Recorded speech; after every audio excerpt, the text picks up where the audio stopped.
কেন্দ্রীয় পঞ্চায়েত মন্ত্রকের নির্দেশ মেনে অন্যান্য বছরের মতো এই বছরও শুরু হলো পিপলস প্ল্যান ক্যাম্পেইনের রাজ্যস্তরীয় কর্মশালা। রাজধানী এডি নগরের গ্রাম স্বরাজ ভবনে বসে এই কর্মশালার আসর। কর্মশালায় রাজ্যের ত্রিস্তরীয় পঞ্চায়েত ব্যবস্থায় যুক্ত সমস্ত জনপ্রতিনিধি সহ সংশ্লিষ্ট সরকারি কর্মচারীরা অংশগ্রহণ করেন। প্রায় 750 জন প্রতিনিধি উপস্থিত ছিলেন এই দিনের কর্মশালায়। কর্মশালার উদ্বোধন করেন রাজ্যের মুখ্যমন্ত্রী ডক্টর মানিক সাহা। সভায় মুখ্যমন্ত্রীর উদ্বোধনী আলোচনায় উঠে আসে রাজ্যের পঞ্চায়েত ব্যবস্থায় নানা কর্মকাণ্ডের ইতিহাস।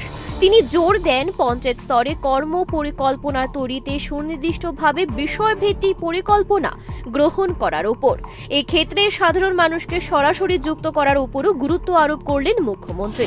আমাদের দেশে আমাদের পাওয়ারস অ্যান্ড ফাংশনের যে ডিভিশন, সেটা এতদিন ধরে ছিল যে সেন্ট্রাল গভর্নমেন্ট, যেটা ইউনিয়ন গভর্নমেন্ট হিসাবে আমরা জানি, আর স্টেট গভর্নমেন্ট, এই দুটো ভাগ ছিল। কিন্তু পরবর্তী সময়ে যখন এই ত্রিস্তরীয় পঞ্চায়েত শুরু হয়, যে গ্রাম পর্যন্ত এই ধরনের ক্ষমতায়ন দিতে হবে, সেই বিষয়টা যখন আসলো, তখন ত্রিস্তরীয় পঞ্চায়েত অবধি যাওয়াতে এখন আমরা বলি ফার্স্ট গভর্নমেন্ট, সেকেন্ড গভর্নমেন্ট, এখন আমাদের থার্ড গভর্নমেন্ট আমাদের সমস্ত ভারতবর্ষের মধ্যে সেটা আছে। এবং থার্ড গভর্নমেন্ট যেটা আমি বলবো, কোনো অংশে কম নয়, বরং আরও বেশি আমাদের কেন্দ্রীয় সরকারই হোক, আমাদের রাজ্য সরকারই হোক, সমস্ত পরিকল্পনা, যত স্কিম, ফ্ল্যাগশিপ স্কিম যাই থাকুক, সেটা কিন্তু আসলে বাস্তবায়ন করার যেটা সম্ভব, সেটা হচ্ছে আমাদের গ্রাম এই ত্রিস্তরীয় পঞ্চায়েতের উদ্দেশ্যে করতে হয়। এবং আমরা জানি যে ত্রিস্তরীয় পঞ্চায়েতে যেমন পঞ্চায়েত ভিলেজ লেভেল যেমন আছে, ভিসিও আছে, আবার মিউনিসিপ্যালিটিস, কর্পোরেশন, এগুলোও কিন্তু ত্রিস্তরীয়, যে আমাদের থার্ড গভর্নমেন্টের যে মানে সেলফ গভর্নমেন্ট যাকে বলে, সেগুলো এই কাভারেজে আসে। মুখ্যমন্ত্রী এদিন বলেন, গ্রামই হচ্ছে দেশের আর্থ সামাজিক ব্যবস্থার মূল ভিত্তি। সেই ভিত্তি দুর্বল থাকলে দেশের অগ্রগতি হবে না। প্রধানমন্ত্রী নরেন্দ্র মোদী গ্রামের পরিপূর্ণ বিকাশের ক্ষেত্রে সর্বাধিক গুরুত্ব দিচ্ছেন। রাজ্য সরকারও সেই দিশাতেই কাজ করে চলেছে। আমাদের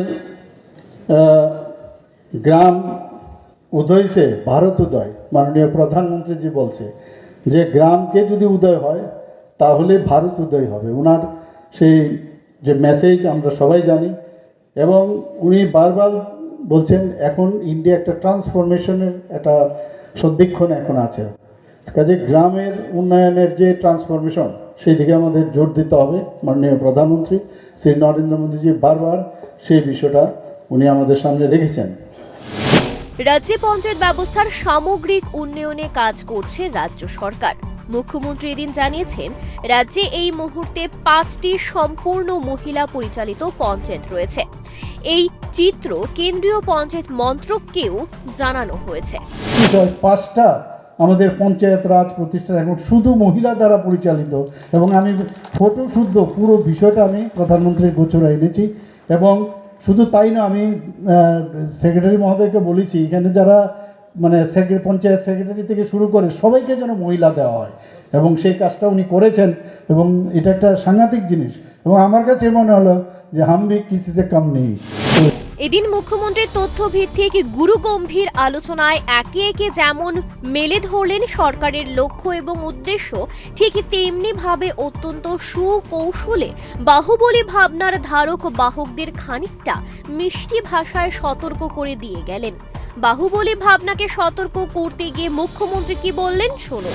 আমার মনে হয় কিন্তু সবচেয়ে বড় জিনিস হচ্ছে আমাদের অনেস্টি, আমাদের ট্রান্সপারেন্সি।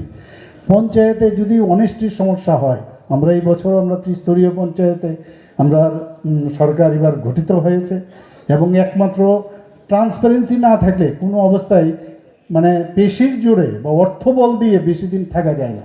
ট্রান্সপারেন্সি থাকলে, মানুষের সাথে ব্যবহার ভালো থাকলে, আবার বারবার এই ত্রিস্তরীয় পঞ্চায়েতে আমাদের জয় আসবে, মানুষ তার বিশ্বাস রাখবে।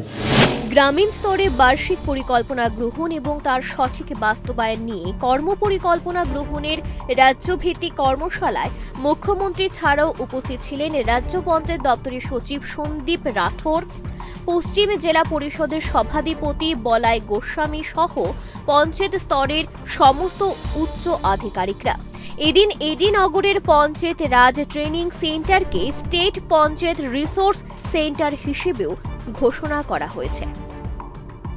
Bureau report, Times 24।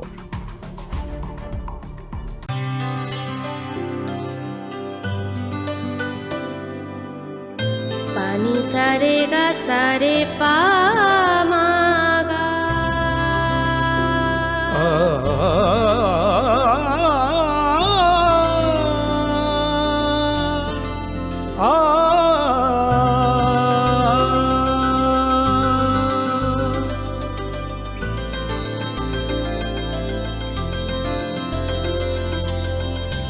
Swarnakamal jewellers, আপনার চেয়ে আপন।